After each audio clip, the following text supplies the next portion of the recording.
किसानों को मार रहे हैं, मोदी जी नौजवानों को मार रहे हैं, मोदी जी हर एक देश के गरीब किसान मजदूर, हर एक संविधानवादी व्यक्ति को, हर एक भारत से प्यार करने वाले व्यक्ति को, सैनिकों को, सबको मार क्यों रहे हैं और किस हौसले से मार रहे हैं? क्या इन्हें कोई डर नहीं है?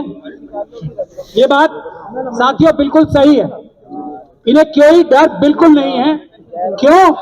क्योंकि ये जनता के वोटों से, किसानों के वोटों से, नौजवानों के वोटों से, बेरोजगारों के वोटों से या किसी भी व्यक्ति के वोट से जीतते ही नहीं है।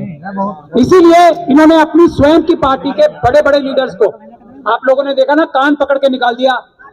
यशोधरा, ये विजयराजे सिंधिया को, शिवराज सिंह चौहान को, रमन सिंह को और दूसरे भी बड़े बड़े नेताओं को, और वो बेचारे कुछ चू भी नहीं कर पा रहे। क्यों? क्योंकि मोदी जी ने उन्हें कहा कि भाई मैं तुम्हारे कहने से, तुम्हारी मेहनत से, तुम्हारी चीज से तो जीतता नहीं हूं, मैं तो ईवीएम से जीतता हूं। इसीलिए ईडी, सीबीआई और ये इनकम टैक्स का प्रयोग आंखें बंद करके क्रिमिनल्स की तरह करा रहे हैं मोदी जी और अमित शाह जी। क्यों? क्योंकि उन्हें पता है जनता नाराज होगी तो क्या करेगी, मुझे तो जनता के वोट ही नहीं चाहिए।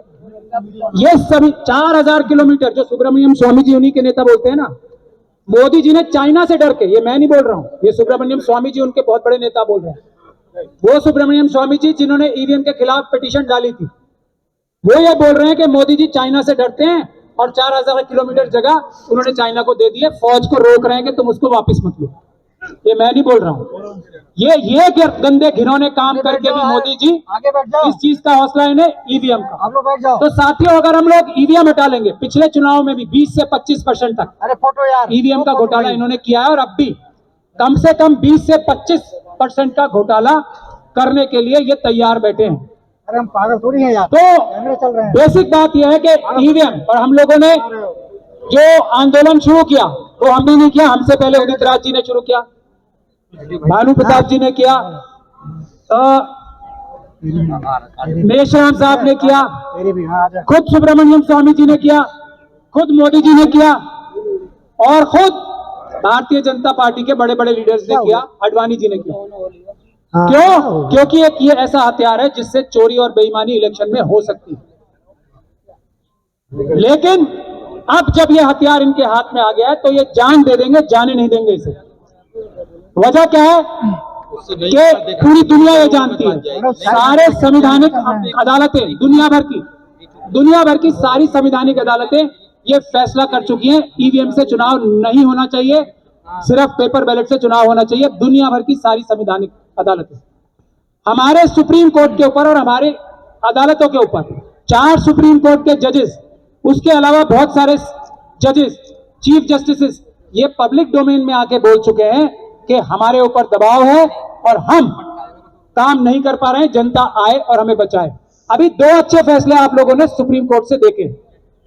वो क्यों है? क्योंकि जनता सड़कों पे आ चुकी है और वो ये कह रही है कि सुप्रीम कोर्ट तुम संघर्ष करो, हम तुम्हारे साथ हैं, सुप्रीम कोर्ट तुम न्याय करो, हम तुम्हारे साथ हैं। अगर आपको इससे भी अच्छा न्याय चाहिए अदालतों से तो जनता को सड़क पे आना पड़ेगा, क्योंकि जनता देश की मालिक है। प्रधानमंत्री, home minister, chief justice of India, बाकी सभी लोग, आईएएस ऑफिसर, सब हमारे और आपके देश की जनता के नौकर। ईवीएम से चुनाव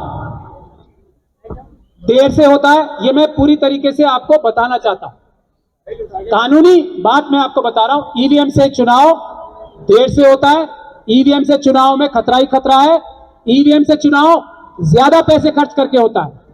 और आज भी जो भारत देश का कानून है वो ईवीएम से चुनाव करने के लिए नहीं कहता है। कोई ये बातें फैलाई जा रही है ना कि कानून में तब्दीली करनी पड़ेगी, कोई कानून में तब्दीली नहीं करनी पड़ेगी, चेंज नहीं करना पड़ेगा। चुनाव का जो कानून है देश का, वो आज भी ये कहता है कि पेपर बैलेट से चुनाव होगा, आज भी। और अगर किसी वजह से कहीं चुनाव पेपर बैलेट से नहीं कर सकते तब ईवीएम से चुनाव होगा। तो ये भ्रांति जो फैलाई जा रही है आरएसएस और बीजेपी और उनके जो जेब से इलेक्शन कमिश्नर्स बनाए गए हैं, इससे आप दूर हो जाएं। हम लोग वकील हैं, हम ये चैलेंज दे चुके हैं, हमसे कोई बात करने आता ही नहीं है इस बात। एनसीआर करंट न्यूज को सब्सक्राइब करें और नोटिफिकेशन सबसे पहले पाने के लिए दबाएं बेल आइकॉन।